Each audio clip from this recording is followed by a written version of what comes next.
जरा सोचिए एक ऐसी मिसाइल के बारे में जो इतनी तेज हो कि उसे रोका ही ना जा सके।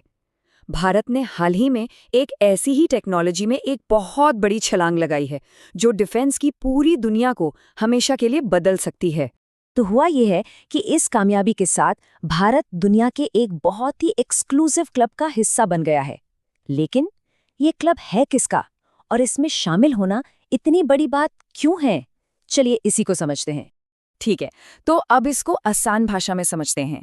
भारत की जो डिफेंस रिसर्च ऑर्गेनाइजेशन है यानी DRDO, उन्होंने हाल ही में एक ऐसा कारनामा किया है जो वाकई में एक मील का पत्थर है।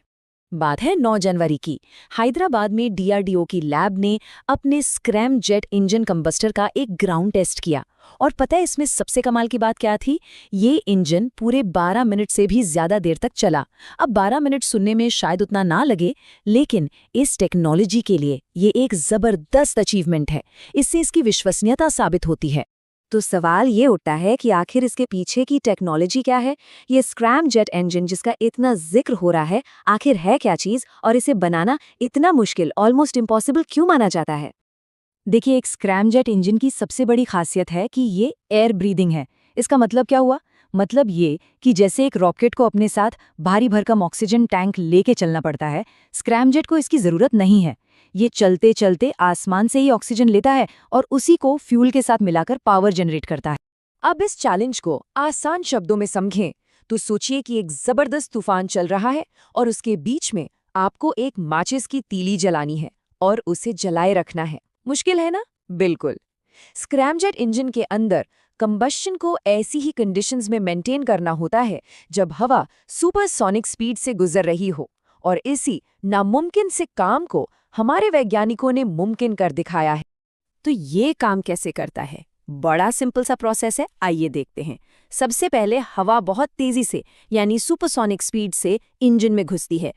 फिर इस बहती हुई तेज हवा में फ्यूल इंजेक्ट किया जाता है और आग लगती है। और बस इस आग से जो गर्म गैसें निकलती हैं वो इतना जोरदार थ्रस्ट यानी धक्का पैदा करती हैं कि मिसाइल को आगे बढ़ने की बेहतरीन रफ्तार मिल जाती है। ओके, तो इंजन का कॉन्सेप्ट तो थोड़ा बहुत क्लियर हुआ। अब आगे बढ़ते हैं और समझते हैं कि जब हम हाइपरसोनिक कहते हैं, खासकर मिसाइलों के कॉन्टेक्स्ट में, तो इसका मतलब क्या होता है। सीधे शब्दों में हाइपरसोनिक स्पीड का मतलब है मैक 5, यानी आवाज की रफ्तार से 5 गुना ज्यादा तेज। अगर इसको नंबर्स में देखें तो ये 6100 किलोमीटर प्रति घंटे से भी ऊपर की स्पीड है। इसका अंदाजा ऐसे लगाइए कि दिल्ली से मुंबई का सफर बस 10-12 मिनट में पूरा हो जाए। जरा इमेजिन कीजिए स्पीड को। अच्छा, यहाँ पर एक बहुत कॉमन सवाल मन में आ सकता है, बैलिस्टिक मिसाइलें जो हैं वो भी तो बहुत तेज होती है, क्या वो हाइपरसोनिक नहीं है? सवाल बिल्कुल जायज़ है और इसका जवाब जानना बहुत ज़रूरी है। और यहीं पर सबसे बड़ा डिफरेंस सामने आता है। देखिए, बैलिस्टिक मिसाइलें तेज तो हैं, इसमें कोई शक नहीं, लेकिन उनका रास्ता प्रिडिक्टेबल होता है, बिल्कुल वैसे ही जैसे आप हवा में एक बॉल फेंकते हैं। वो एक सेट पाथ फॉलो करती है।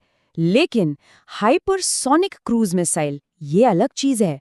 ये ना सिर्फ तेज है बल्कि उड़ते उड़ते अपना रास्ता बदल सकती है, मैन्यूवर कर सकती है, और इसी वजह से इसे ट्रैक करना और रोक पाना ऑलमोस्ट इम्पॉसिबल हो जाता है।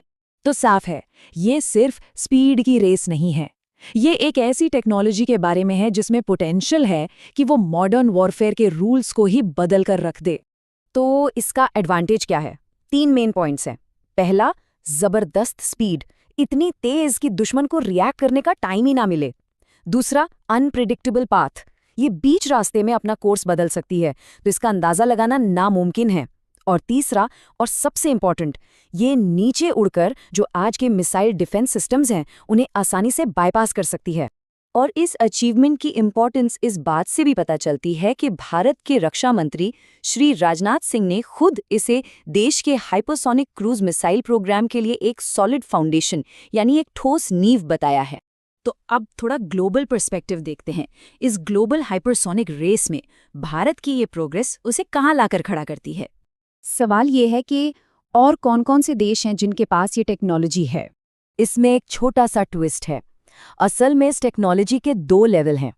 एक है हाइपरसोनिक ग्लाइड व्हीकल्स यानी HGV। ये टेक्नोलॉजी काफ़ी देशों के पास है, लेकिन जो दूसरा लेवल है, यानी स्क्रैमजेट इंजन वाली हाइपरसोनिक क्रूज मिसाइल HCM, वो बनाना बहुत ही ज्यादा कॉम्प्लेक्स है और यही असली गेम चेंजर है। ये टेक्नोलॉजी गिने चुने देशों के ही पास है। और ये क्लब कितना एक्सक्लूसिव है, इसका अंदाजा यहाँ से लगाइए। अभी तक सिर्फ रूस ने ही ऐसी मिसाइल को डिप्लॉय किया है। चीन क्लेम करता है कि उनके पास भी है, और अब भारत का ये सफल परीक्षण उसे सीधे इस एलीट ग्रुप का हिस्सा बना देता है। तो एक बात तो साफ है, स्पीड का एक नया दौर शुरू हो चुका है।